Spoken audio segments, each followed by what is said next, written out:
Hi guys, आज मी केली आहे मच्छी फ्राय. चला बघूया.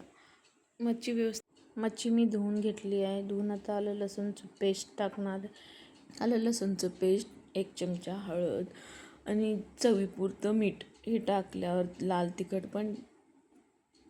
तिखट जे आपलं तिखट असतो ना, कमी जास्त असतं त्या हिशोबाने टाका. माझ्या हिशोबाने तर मिडियमच असते. आमच्या घरात कोणी जास्त तिखट खात नाही. मग घरचा काळा मसाला पण टाकला आहे मी. धनिया पावडर पण टाकणार, गरम मसाला, धनिया पावडर, गरम मसाला, आणखी 2 चमचे लिंबूचा रस.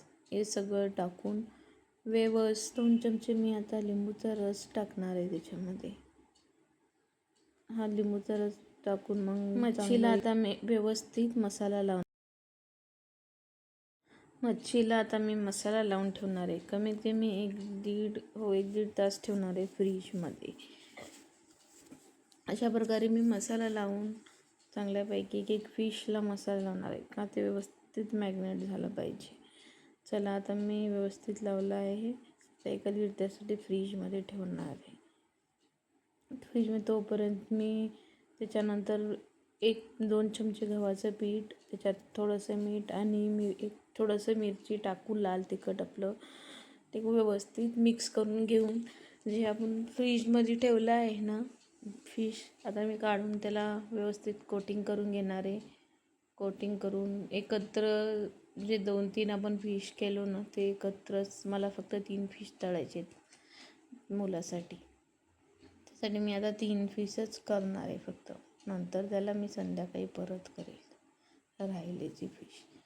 आता ते करून घेतल्यावर पॅन गरम ठेवायला ऑलरेडी मी ठेवलं आहे. त्याच्यात 2 चमचे तेल टाकून अशा प्रकारे एक फिश मी तळायला ठेवणार आहे.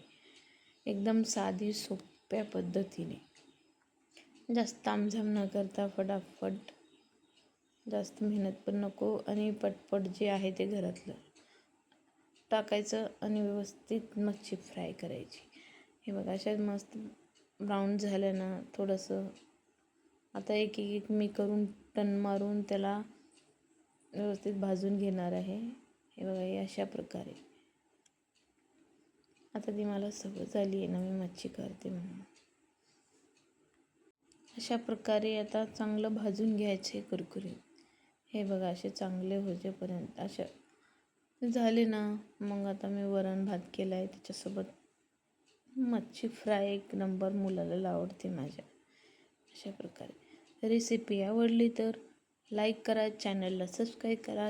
धन्यवाद. थँक्यू.